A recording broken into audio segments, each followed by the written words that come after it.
Okay, so here we are in video 5. We're now on to Leibniz's view. So, as I've mentioned, Leibniz and Newton weren't the greatest of friends. Newton and Leibniz had both been working at around about just before 1700, some point around there, on the new mathematical method called the calculus, which you may have learnt at school. It's about finding the slope of a curve at a particular point and so on, differentiation, integration, all that stuff. They both, it looks like actually most modern scholars think that they both kind of independently came up with it at the same time. Often this can happen because developments elsewhere kind of make it a next natural step to do this, and it looks like they both came up with it independently. But Leibniz was accused of plagiarizing Newton, and Newton, there was lots of things published in Britain accusing Leibniz of being a plagiarist and so on, most of which were basically written by Newton. And it was a major kind of an intellectual controversy and scandal, I suppose, at the time. And they didn't really like each other very much. So Leibniz also has a go at criticising Newton on his theory of true motion. The first thing that Leibniz wants to say, and the first criticism that he levels is, not a bad criticism, I suppose, but it doesn't really have teeth. In fact, none of what Leibniz really comes up with really works. None of it actually. So poor old Leibniz. Just like with the calculus controversy, he ends up dying really without ever getting one over on Newton. But okay, his first criticism of Newton is, look, you're supposed to be an empirical scientist, and you've come up with this theory according to which there is this background absolute space, this kind of existing thing which permeates the universe and in which objects are located, but you can't see it, you can't measure anything about it. In fact, there's nothing you can really say about it. Right, so he's got this sort of idea that it's not empirically testable, the existence of absolute space can't be proven, and therefore that's really bad because Newton's view is meant to be an empirical theory, and so on. That's his first criticism. Now, it's okay. Actually, I think I'll kind of, to illustrate this, one particularly interesting kind of way in which Leibniz puts his criticism of Newton here is to say, look, imagine that the universe was created with all of the objects that there are just shifted across in space. So if there's this absolute space existing, imagine that, right, or we can imagine that the universe is transplanted, it's moved from one point, just instantaneously moved from one point in absolute space to another. The point is, there's no way you'd be able to tell that had happened. If absolute space, all you can tell is when something is accelerating, decelerating, or turning left or right, that is, change of velocity relative to absolute space, but you can't tell where you are in absolute space, and in fact you can't even tell if you're sort of coasting along at a constant velocity. It's only a change in velocity that you can actually, right? So you could move the entire universe kind of 50 miles to the left, and there'd be absolutely no empirical difference between the two states of affairs. Nothing, no test you could do to tell between them. Yeah. So Leibniz didn't like that. He pointed out that consequence, and he said, look, you're meant to have an empirical theory, and yet it's got this empirically untestable consequence. That's all very well. But there is a reply on behalf of Newton here, and the reply is just to say, well, yes, it's true that it's an untestable part of the theory, but it's a theoretical posit. Every theory is going to have some aspects to it which you have to hypothesize, you have to suppose are true in order for the theory to work, and that's okay because basically you have to accept that absolute space exists, thinks Newton, in order to explain the empirical observations. The existence of absolute space is not, how can I put it, it's an inference to the best explanation. What's the best explanation of the observable empirical data, thinks Newton? Well, It's my theory that I've given in Principia Mathematica about movement and motion is this, and the best explanation is that explains all this data.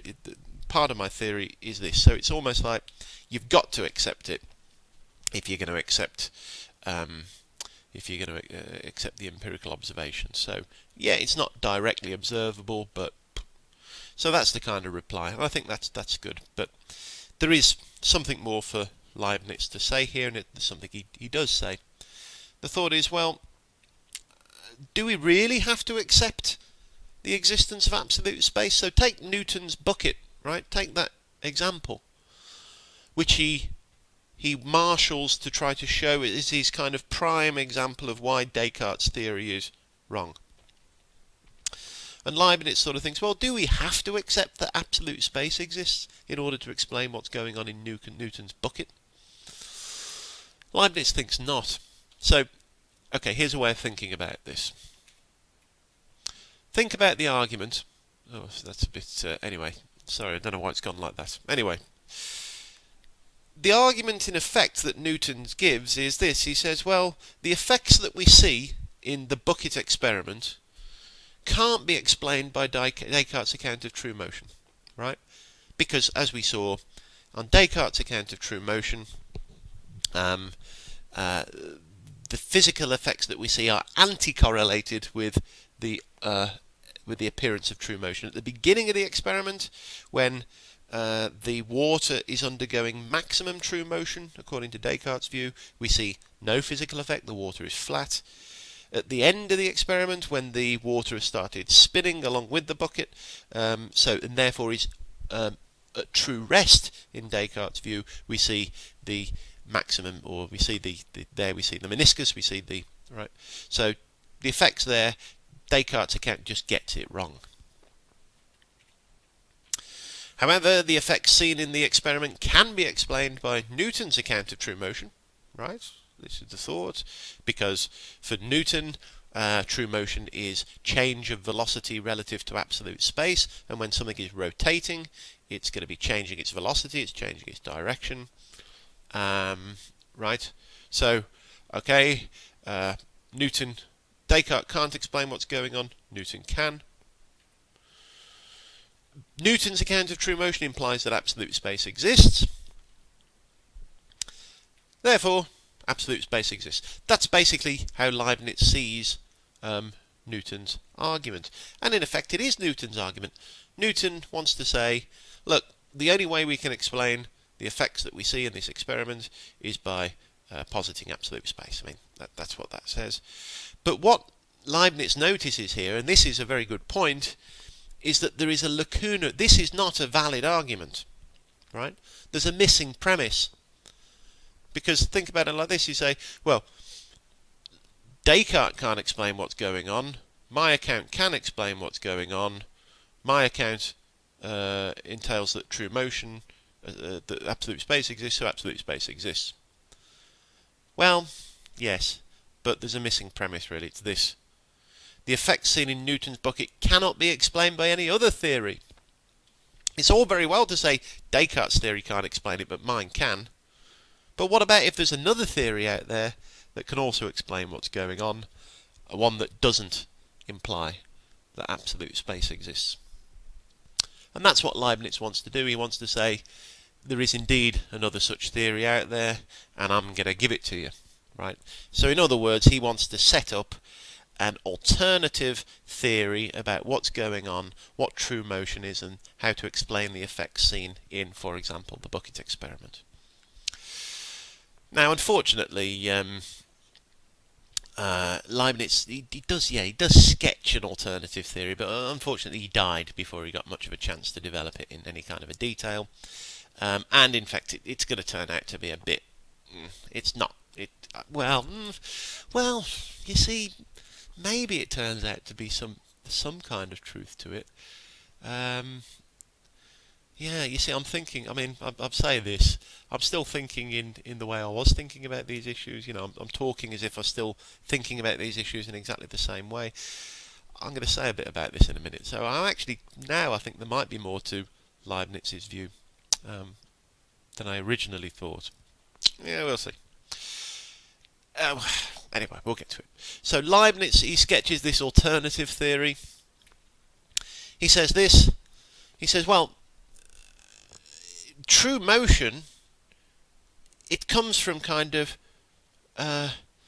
well, it actually comes from consciousness in the end, according to Leibniz. The idea is, why can't we define true motion in terms of an impulse, so a kind of a push or a pull or a kind of a force that some bodies have inherently or intrinsically within them. So the idea is that some things have got some kind of a disposition to just do stuff, and when those bodies do things, they start a kind of chain reaction, right? And true motion is that it is from the original impulse, right? Okay, what does this mean? Oh yeah. Well, okay, how do we explain it in the bucket experiment? The thought, I mean, what he's got in mind here is, he's got minds in mind, in fact. He's got consciousness in mind. So the thought here is, we can initiate things occurring. So when a human being, or perhaps an animal, but when a mind at any rate, interacts with the world, it's got a will, and it makes stuff happen, right? Well, just do something yourself. Knock over the mug on the desk, or right, stand up from your chair. There, the idea is that that's true motion. True motion is motion that is initiated by a will, right? That's how we describe. That's where the force comes in. That's where the original, and then the force dissipates. So if I do something, if I throw the mug at the window, then I'm initiating this force which smashes the window. This is his idea. He only sketches it. He doesn't give it in any kind of detail. But the thought in the bucket experiment is, well, the original force comes from the person, in fact, who winds the bucket up. That's where we get the original kind of a force from, and the rest of it is that force dissipating throughout the experimental procedure. He's got something to say about the water. It's not very clear, as I said. It's a sketch, but this is his idea. He thinks he can explain it. Whether or not he can is a different matter, but he thinks he can explain all of the things that we see going on, if we suppose that we've got this kind of impulse within us, the consciousness, will. Yeah, okay. In the end, I think the view doesn't work in this context, although let me say a bit about why I say there might be more to it than I originally thought. It's because I'm coming round to the idea that the mind... I'm actually coming around to a dualist point of view. I think that the mind might be separate from the body. I mean, substance dualism here as well. For years and years and years, I've been a physicalist, a kind of a staunch, avowed physicalist. But now I'm coming around to the idea of dualism, and the idea that the mind can have a direct effect upon the world. And actually, I think there's good empirical evidence for this. I think there really is empirical evidence. So, although Leibniz's view isn't quite right, I think there might be some sense to it, or something similar to it might turn out to be true. Anyway, I might talk about that later. I'm a little bit sketchy about the details, and I'm still working this through. And it's a bit of I must say, it's a bit of an upheaval for me, because I've been a staunch physicalist for a long time, and to sort of come back around to dualism is a bit odd. Anyway, I'll talk about that at another time. Yes, so at any rate, what Leibniz does, he thinks that if you're a substantivalist in Newton's sense, well, you can't see space, right? And you can't see time. You kind of, not directly, you can't see an independently existing space or an independently existing time. All you see is material objects existing in space and time, but you don't see the time and the space that they're existing in. That's his basic thought. So we ought not to admit that they exist unless we absolutely have to, and in fact he thinks that we don't absolutely have to, because there's another explanation of what's going on in Newton's bucket and all the rest of it, right? That's his idea. Therefore we ought not to admit the existence of these unseeable, untestable entities, because unless we, you idea. He thinks relationism is true because there's no need to posit an independently existing space and time to explain stuff. It's an instance of what's called Occam's razor here. So Occam's razor is the strict form of it. Do not multiply entities beyond necessity. That is, do not admit that there exist things that you don't need to admit to explain the evidence, basically. And it's an application of that. It's a very reasonable principle. Maybe we can talk about it in the seminar if you bring it up. Occam's razor. Okay. At any rate, just to finish off here, I want to just mention this thing here. Oh, I should have changed the heading. This is a note on Leibniz's monadology. So Leibniz wrote another thing called the monadology. It's only a short thing, very kind of a weird and interesting little philosophical book. So he had this theory about what the fundamental nature of reality is like. So when he's talking about this idea of relationism and substantivalism, so he's a bit like Descartes here. So he thinks, again, Leibniz is a rationalist, but he's got these empirical. He also does empirical work. So when he's talking about whether we should believe in absolute space and time and so on, this is in his empirical mode. But he's also got this rationalist mode about what reality is like, the metaphysical nature of reality, and he calls it the monadology. I mean, we used to call it when I was an undergraduate and we studied this, we called it the gonadology because it's a load of can I swear in these things? I won't anyway. You get the idea. So yeah, at the basic level of reality, according to Leibniz in the monadology, all that exists are these indivisible units called monads, and space and time doesn't exist at all at this level. So, it's like actually the fundamental. It's a bit like Kant. We'll talk about Kant. I've been thinking about that as well. I think I'm going to leave Kant for this week. Kant's going to fit in later on. So as I've told you, there's a little tiny bit in the book about Kant, but I'm going to come back to Kant at a later week when I think he's going to fit in better, because I'm rethinking how Kant fits into things, really. Since I wrote the book, I've rethought this bit about Kant. So he fits into the history, but I'm going to leave him out because, I'm going to come back to Kant later on. Anyway, Leibniz's views here are a bit like Kant's views in that the fundamental nature of reality is completely different from the observable physical reality, and at this level, the fundamental reality, time and space don't exist. His view differs from Kant's in that he thinks that you can know some stuff about what the fundamental level of reality is like. So Kant thinks that at the fundamental level, the noumenal realm, there's nothing, you can know nothing at all about it. Leibniz does think you can know some stuff about it, and in particular he thinks that you can know that these things called monads exist. And monads, it's a really weird view. It's that each one of us is a monad, for example, so we are pure mind, not existing in time and space, and in fact we contain everything that ever happens to us is kind of already contained within us, right? It's like, and everything indeed that's ever going to happen to you is already contained within me, and everything that's going to happen to me is contained within you. So monads are kind of indivisible, separate units, but they contain within them a blueprint. Each one of them contains within it a blueprint for the entire universe of monads. So it's a really weird view. Anyway, we're not going to think about that. It's not really got any relevance to anything really, anything at all. But the idea here was, he had this thought, although that's the sort of ultimate grounding of reality, the ultimate stuff for these monads, when we're looking at physical reality, when we're looking at the world around us, we should proceed using empirical methods.